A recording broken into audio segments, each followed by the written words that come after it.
जोशी परिवार इंदौर शहर में रहता था। घर के मुखिया यानी कि जोशी जी किराने की दुकान चलाते थे। उनकी पत्नी हाउसवाइफ थी और घर में दो बेटियां थीं, रीमा और प्रियंका, जिसमें रीमा बड़ी और प्रियंका छोटी थी। सिर्फ 2 साल का ही फर्क था दोनों की उम्र में, लेकिन फिर भी कहते हैं ना, बड़े मियाँ तो बड़े मियाँ, छोटे मियाँ सुभान अल्लाह। दोनों के जीवन की अपनी अपनी परेशानियां थी।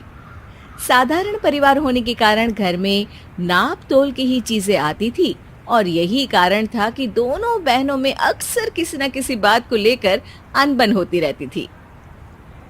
अरे प्रियंका की मम्मी, कल से राहुल ऊपर का कमरा खाली करके जाने वाला है, तो अब मैं सोच रहा था कि बच्चियां बड़ी हो रही है तो इनके ही काम आ जाएगा। हाँ जी, सही कह रहे हैं आप। रीमा, जाओ जाके उस कमरे में अपना सामान जमा दो और प्रियंका से कहो कि वो तुम्हें तुम्हारा स्टडी टेबल ले जाने में मदद कर देगी। और हाँ, अपने कपड़े भी वहीं जमा देना।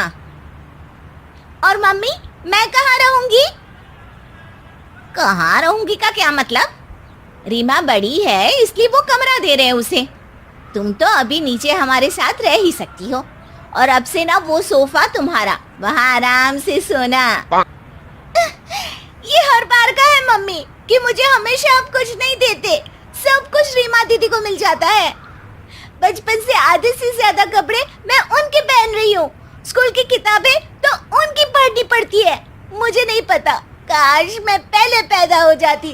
कितने फायदे हैं बड़े होने के, जो चाहे मर्जी चला लो। ये जो तू सब कुछ बोल रही है ना, ये सब कहने में ही अच्छा लगता है। जब बड़े होने की जिम्मेदारी का पता चलता है ना, तब समझ में आता है कि कितना कठिन है सब। एक बार मम्मी के साथ किचन में उनकी हेल्प करके बताना, सारी अकल ठिकाने आ जाएगी। काश मैं घर में छोटी होती तो बढ़िया सा आराम करती, ना किसी बात का टेंशन, ना कोई फिक्र। जो कुछ टेंशन होता वो बड़ी दीदी देख लेती। अरे जाओ जाओ, आपको तो कब से देख ही रही हूँ मैं कि कितना काम करती हो आप। बड़ी आई मुझे सिखाने। प्रियंका, ये कोई तरीका है अपनी दीदी से बात करने का? जाओ अब जाके उसकी मदद करो टेबल शिफ्ट करने में। कुछ इस तरह दोनों बहनें अक्सर लड़ाई करती रहती थी। वजह चाहे जो भी हो, बात यहीं आके खत्म होती कि एक कहती काश मैं छोटी होती और दूसरी कहती काश मैं बड़ी होती।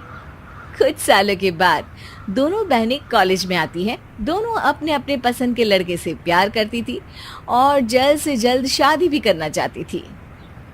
पापा, मैं एक लड़के से प्यार करती हूँ और शादी करना चाहती हूँ। मुझे भी एक लड़के से प्यार है और मैं भी शादी करना चाहती हूँ। अरे ये क्या हो गया तुम दोनों को? एकदम से दोनों शादी की बात कर रही हो? अरे सही तो कह रही है दोनों। मैं तो कहती हूँ दोनों की शादी एक साथ एक ही मंडप में करवा देते हैं।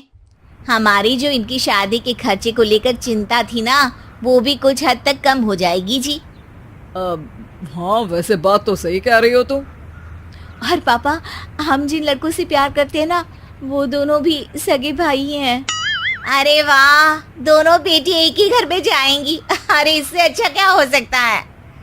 लेकिन मम्मी, एक गड़बड़ है। मुझे जो लड़का पसंद है वो उस घर का बड़ा लड़का है और दीदी को जो पसंद है वो छोटा लड़का है। हाँ मम्मी। हे भगवान, ये तुम दोनों कैसी बात कर रही हो?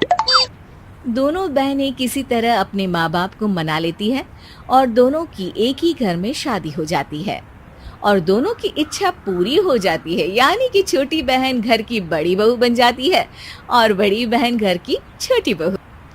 एक दिन दोनों की सास उनको बुलाकर कहती है, बहू, ये हमारे घर के सदियों से चले आ रहे जेवर है जो मैं आज तुम्हें देने वाली हूँ।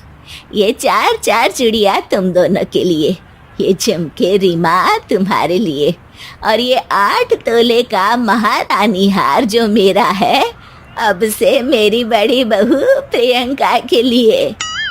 हाँ मम्मी जी, मेरे लिए ऐसा कोई हार नहीं है क्या? छोटी के लिए हार और मेरे लिए सिर्फ झुमके? रीमा, वो छोटी तुम्हारे घर पर थी, लेकिन यहाँ वो तुम्हारी जिठानी है, यानी कि घर की बड़ी बहू। और इस हार पर सिर्फ घर की बड़ी बहू का ही अधिकार रहेगा।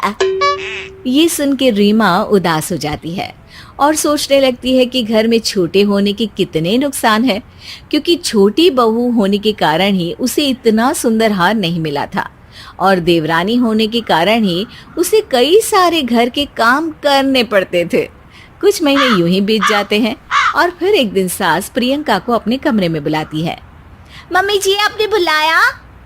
हाँ बहू, मैं ये कह रही थी कि अभी मुझे मेरे भैया का फोन आया था। अगले हफ्ते उनके बेटे की शादी है। शादी इस बार जयपुर के किसी शाही महल में होने वाली है। उसी का न्योता देने के लिए उनका फोन आया था। इसी बारे में तुमसे बात करनी थी। अरे वाह, क्या बात है मम्मी जी, जयपुर में शादी? आप चिंता मत कीजिए, मैं और रवि चले जाएंगे शादी में। आखिर मैं इस घर की बड़ी बहू जो हूँ। अरे नहीं बहू, तुम गलत समझ रही हो। मैं ये कह रही थी कि तुम रीमा से वहाँ जाने के लिए कह दो। इसी बहाने उसकी वहाँ अच्छे से जान पहचान हो जाएगी। हैं? पर हम दोनों ही चले जाएंगे ना मम्मी जी? नहीं, तुम्हारा यहाँ इस घर में रहना जरूरी है। मेरी और इनकी तबीयत भी तो कुछ ठीक नहीं रहती, तो कोई तो होना चाहिए ना यहाँ हमारी देखभाल के लिए। और तुम घर की बड़ी बहू हो, इसलिए ये जिम्मेदारी तुम्हारी बनती है। हाँ, पर मम्मी जी, हम दोनों शादी के बाद से कहीं घूमने भी नहीं गए हैं, तो यदि इस बार चले जाते तो? नहीं बहू, मैंने जो कह दिया सो कह दिया। अब जाओ और जाके रीमा से कहो कि वो शादी में जाने की सारी तैयारी कर ले। सास की बातें सुनकर प्रियंका उदास हो जाती है और उसे ये एहसास हो जाता है कि घर में बड़ा होना कितनी जिम्मेदारी का काम है। जैसे बचपन से हमेशा अपने घर वालों के साथ वो घूमने जाती थी और उसकी दीदी रीमा को घर पर रुकना पड़ता था, आज वैसे ही परिस्थिति उसके सामने आ गई थी। उसके मन में अपनी दीदी के लिए इज्जत बढ़ जाती है और वो जाके रीमा से कहती है, मुझे माफ कर दीजिए रीमा दीदी, मैं हमेशा आपको कुछ भी कहती रहती थी, लेकिन अब मुझे पता चला है कि बड़े होने के लिए बड़ी हिम्मत चाहिए होती है, जो आप हमेशा से दिखाती आई हैं। आप इतनी जिम्मेदारी से मेरा ख्याल रखती थी और मैं आपके साथ कैसा बर्ताव करती थी। अरे नहीं नहीं रीमा, ऐसा कुछ नहीं है, मैं ही हमेशा गलत थी जो तुम्हें छोटा समझती थी, लेकिन अब मुझे समझ में आ गया है कि छोटा बन के रहना कोई छोटी मोटी बात नहीं है। बड़े बड़ों की हालत खराब हो जाती है, मुझे भी माफ़ कर दो बहन। इसके बाद दोनों बहनें एक दूसरे के साथ खुशी से रहने लग जाती है, क्योंकि दोनों को ये एहसास हो जाता है कि बड़े छोटे होने के अपने अपने फ़ायदे नुकसान है। इसलिए हमें जीवन में कभी भी किसी से किसी प्रकार की तुलना नहीं करनी चाहिए।